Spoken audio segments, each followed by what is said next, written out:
So we talked about, this is mostly for a reminder for all of you that have been here and also taking classes with me, and also for the ones that have not been here. I'm a stickler about grain lines, okay?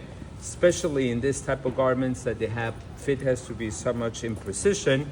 Grain lines are the most important thing. So we just learned on the handout I gave you terminology, right? What is the name of the edge of the fabric?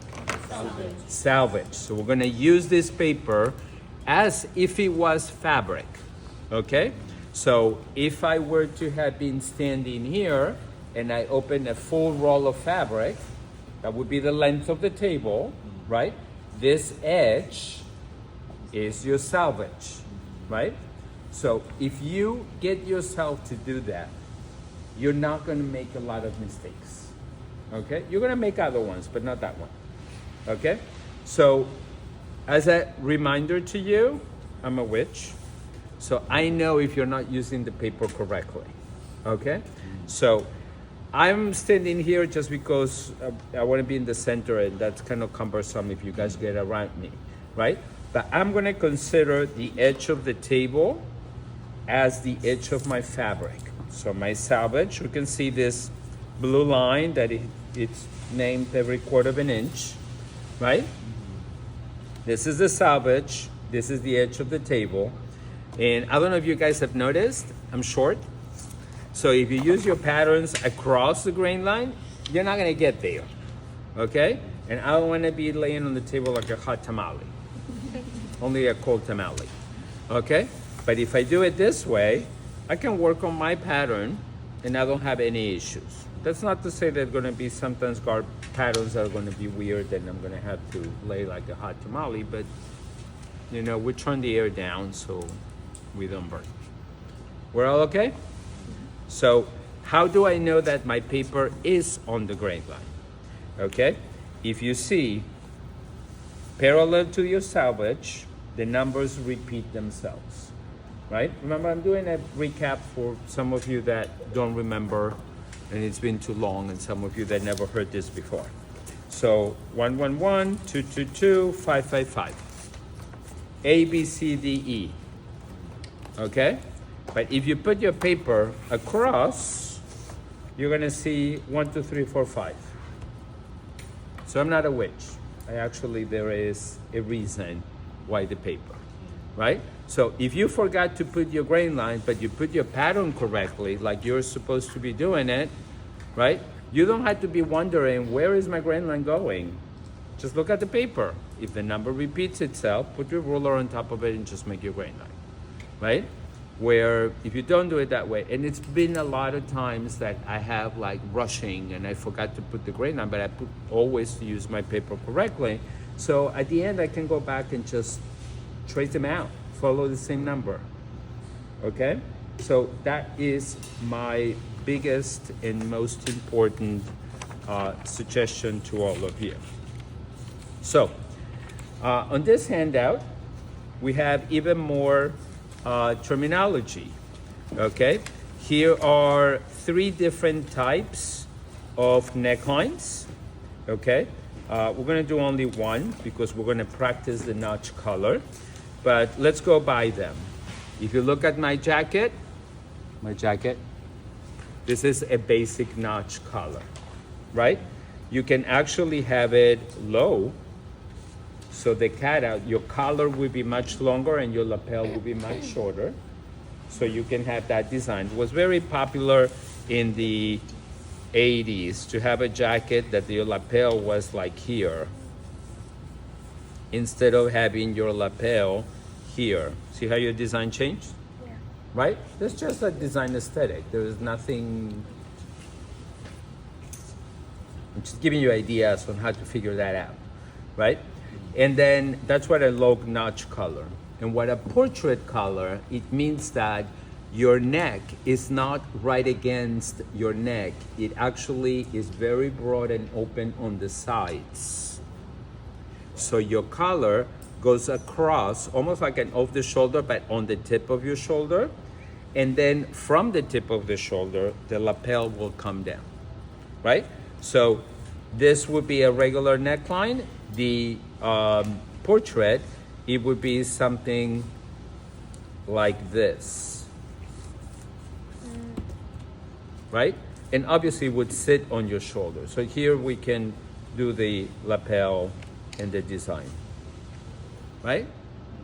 So question, can you do a double lapel in a single color as a design reason? It's something that would look like that. Yeah, right? So here you can see on your handout, right? You can have a pointy collar. This is kind of like a rounded point. This is a real point. This is a rounded point. This is have the actual collar extending instead of the lapel extending. A regular notch collar, one that it actually touches itself. That sounded horrible. But anyway, this is where the collar is narrower and the lapel is wider. Or we can have the opposite. The collar is wider and the lapel is narrower. Okay? So this is where the variations are. This is what it makes your clothes interesting, because we play with those elements and give it that uniqueness to your design. So first thing that is asking us here, we're gonna do the basic notch collar lapel. Okay? So, design analysis. Ooh, you got so technical. The collar lapel indicates that the notch or wedge is at the level of the front neck at the model. After drafting the basic collar lapel, create your own design using this formula.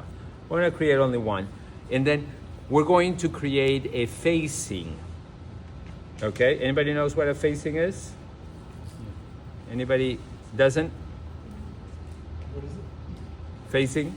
No? Okay. So if you look at my jacket, right? Let's do it here.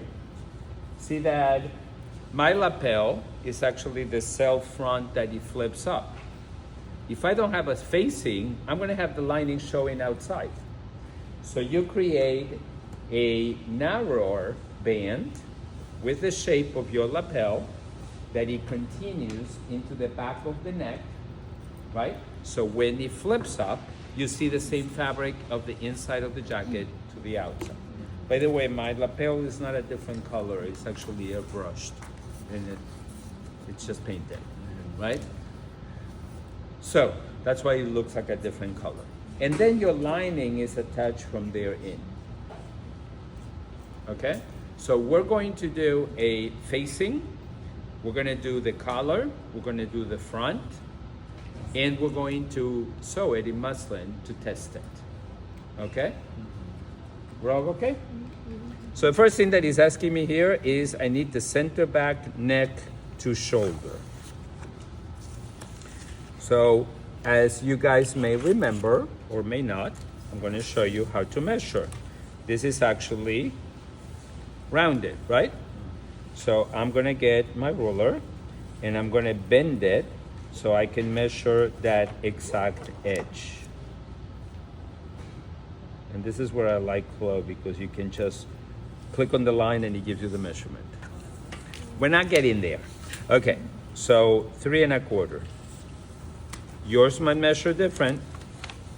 And even if you use my pattern, I highly encourage you to practice it. Okay? So, pattern, plot, and manipulation. And why is it that we measure only the back and not the front? Because the collar will be sewn only to the back of the neck. The front is open, because we have a lapel. Okay? So, trace the front and back jacket patterns. Back not illustrated. Okay, we'll trace it later. Label the shoulder neck A. Okay, so I'm gonna get the front. Okay. I am going to be sassy and misbehaving, even though I was blamed that I wasn't, right? So I am going to ignore this one dart. I'm gonna use only one and only the breast dart. Why is that? Because the blazer, I need to give it a little fullness, right? Because we're gonna wear it on top of something else. So it shouldn't be skin tight like this dress, right? So I'm gonna do only this one. And by the way, I'm following the numbers. I know the grain line is parallel to this. I'm putting it on the same number, right? One question, why would you use the inner one instead of the outer one? With, You're using the inner dart versus instead of the outer one. taste.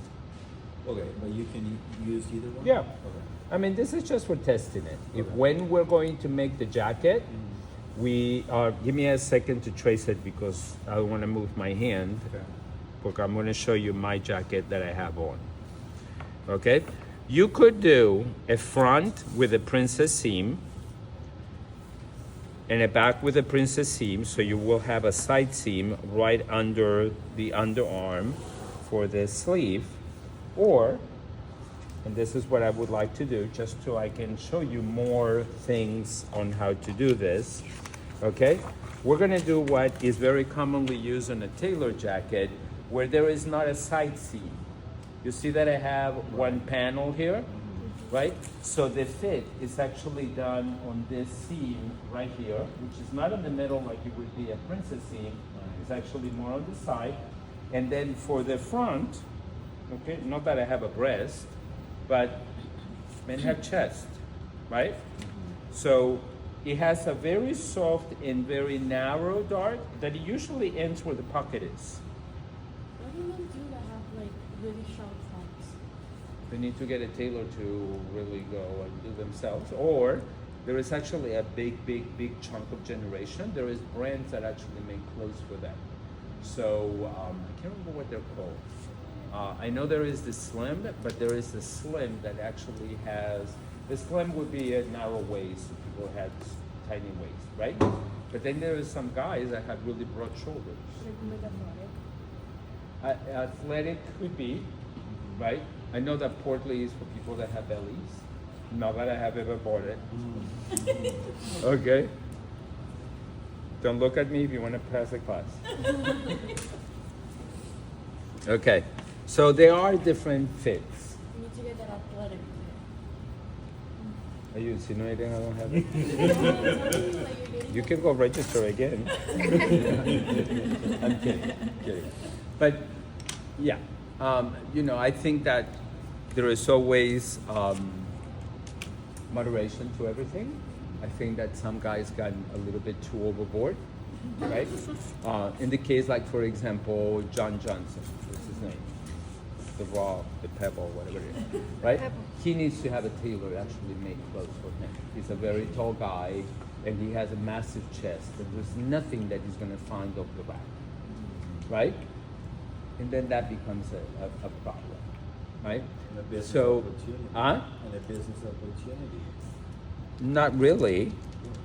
It actually, I mean, if you are a custom bespoke tailor, that's a business opportunity. But if you want to go into volume, right, what are the chances that you keep making those? And by the way, I don't know if you are familiar with we're getting off track, we always do. But with that community, the mentality of most of these bodybuilders is for them to be looking in the mirror and they work certain muscles because they want them to make them look bigger or smaller or whatever. So same thing with plus sizes. Not all plus size ladies have the weight in the same spot, right? So that's what it happens again. So you can't standardize it. It's not easy to just, they're listening to me. Just make a new video. Oh, she wants to have video.